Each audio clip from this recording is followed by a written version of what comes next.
After every single game, WNBA players, fans, coaches are all complaining about the referees, and they have shown that they're not going to change anything because the referees continue to be horrible. The FBI starts sniffing around, starts digging around, starts flipping through pages, looking into the WNBA, whether it's the officiating, whether it's the players. Something just exploded inside the WNBA, and this time, it's not about fans fighting online or analysts debating a bad call. No, this one cuts much deeper. Referees, actual WNBA officials, have reportedly testified under oath that the league itself had a hand in shaping how certain games were officiated. And according to those sworn statements, those orders didn't come from nowhere. They allegedly came straight from Commissioner Kathy Engelbert's office. Let that sink in. This isn't rumor. It's not internet gossip. It's sworn testimony, linking the league's top leadership directly to alleged manipulation of game outcomes. Many WNBA fans are calling out the referee problem. The referees literally turned their back. Caitlin Clark appears to be hunted every game. She deals with physicality that no other player in the league is dealing with. The WNBA not stepping in to protect their cash cow, their only draw, their only star. And this is the end result. And right at the center of it all stands Caitlin Clark, the face of the WNBA, the player who filled arenas, shattered viewership records, and turned women's basketball into a national phenomenon. Yet somehow, she's also been the one taking the hardest hits with the least protection. That if you've ever shouted at your screen, how is that not a foul? You might finally have your answer, because this is no longer about missed calls or inconsistent officiating. This has officially crossed into something far more serious. Questions about the integrity of the league itself. Even Stephen A. Smith warned recently, if the FBI is digging into the NBA, don't be surprised when the WNBA ends up under that same microscope next. And now, it looks like that warning might be coming true. I'm glad you're here, Monica, because don't be surprised if the WNBA is next on his list. Oh yeah. Oh yeah. Don't be surprised if the WNBA is next on his list. Yep. Don't be surprised. 3 veteran WNBA referees have reportedly stepped forward, calm but confident, with sworn statements describing private meetings where internal directives were handed down, not to protect players or ensure fairness, but to protect the league's image. One statement allegedly spelled it out. Too much focus on one player damages the league's image. That single line changes everything. She was complaining about her team not getting a whistle, not being respected. Because that's not officiating. That's PR control disguised as game management. And if true, it could destroy the credibility the WNBA has spent decades trying to build. For over 20 years, the league dreamed of a once-in-a-generation talent who could finally break through and put women's basketball on the map.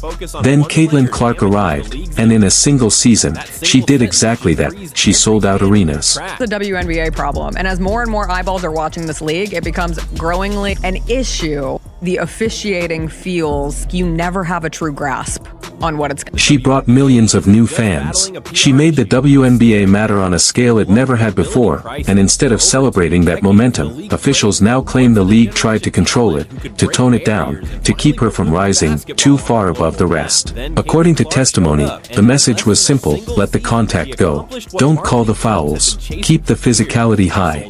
In other words, don't let Caitlin Clark become bigger than the league itself. Referees are not listening to them. They're not listening to the coaches. They're not listening to the players. They're not listening to the fans. They're listening to their stakeholders. That's why I keep saying nothing is going to change till the mindset and whoever's running all of this, the stakeholders, governance, whoever these people. True greatness always disrupts. Michael Jordan, Serena Williams, Tiger Woods, Lionel Messi, Tom Brady. Every era-defining athlete faced resistance from those afraid of their impact. But when a league starts treating its biggest star like a threat instead of a blessing, it stops being a sport. It becomes a production. Caitlin Clark is being roughed up, but the physical wear and tear on Caitlin Clark, I'm not surprised that 2 weeks into the season, she's already got an... And while fans watched Caitlin Clark take hit after hit with no whistle, the commissioner sat courtside, calm, collected, and unfazed, as if everything was fine. That's not leadership. That's control, because when you're sitting on a rocket, you don't try to steer it. You hold on and let it take you to heights you've never seen before. 2024 was a year of unprecedented growth in viewership in the WNBA, a substantial amount of which can be attributed to Caitlin Clark, who took the basketball world by storm after an all-time college career. Who had appeared in 185 consecutive games between her career at Iowa and her time with the Indiana Fever. 139 games with the Iowa Hawkeyes. She never missed. Through it all, Caitlin Clark never complained. No drama, no excuses, no social media meltdowns. She just kept playing. She took the hits, stayed focused, and let her game do the talking, while others allegedly played politics behind the scenes. But those days of silence are over. These sworn testimonies didn't get buried. They've already triggered a full ethics review, and the questions investigators are asking now aren't for press releases. They're for courtrooms. Were referees told to influence games? Were players specifically targeted? Did league leadership interfere with competition? Referees just exposed their hand so bad, bro. I mean, they just didn't care no more. They didn't care. The world was watching how bad the cause was. They didn't care at all. They was going to get their issue off against the Fever no matter what. And I'm here to tell you, that's exactly what went down, bro. They have an agenda against Caitlin Clark. If the answer to any of that is yes, this doesn't end with an apology. It ends with resignations, firings, and a complete rebuild of trust, because once fans believe a league is scripted, it's over. Caitlin Clark was the gift the WNBA had prayed for, the kind of once-in-a-generation star who could change everything, but instead of protecting her, the league allegedly tried to contain her, to slow her down, to keep her from outshining the system, and if that's true, it's not just a mistake, it's a betrayal. Caitlin Clark, somebody who was responsible for 26.5 of all WNBA economic activity last season, including revenue from merchandise, ticket sales, and television. Because greatness doesn't wait for permission.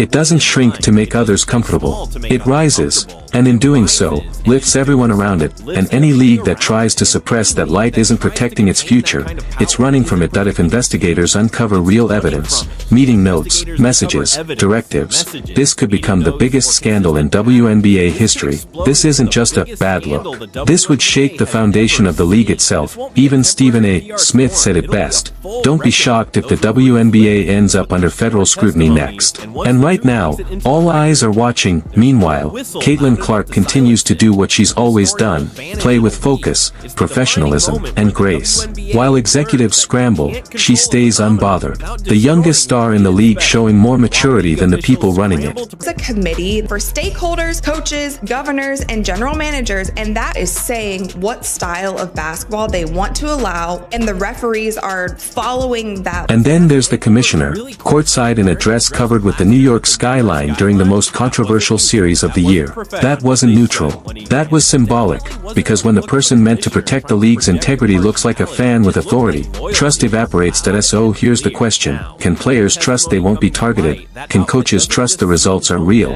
Can fans trust what they're watching is competition, not choreography? If the answer is no, then the WNBA doesn't just face a scandal, it faces collapse. But at the same time, the Fever were on the wrong end of some whistles, it seemed, in this game, and it's seemingly been that way for much of the season, and it's been a recurring theme where there's a level of physicality allowed against them, and they're not allowed to reciprocate on the other end. That particularly, of course, goes for Caitlin. And if these allegations prove true, Kathy Engelbert's time as commissioner is over. No graceful exit, no spin, just accountability. The league will have to rebuild from the ground up, with independent oversight, transparent officiating, and leadership that values integrity over image, because Caitlin Clark never asked for special treatment. She asked for fairness. And somehow, that was too much to give. So now the question is simple. Should Kathy Engelbert still lead a league she's clearly lost control of? Or is it time for leadership that values truth over PR, and integrity over influence? Because if you believe basketball should be decided by the players, not the executives, then the answer is already clear. This isn't a time for silence, it's a time for accountability. And it starts at the top.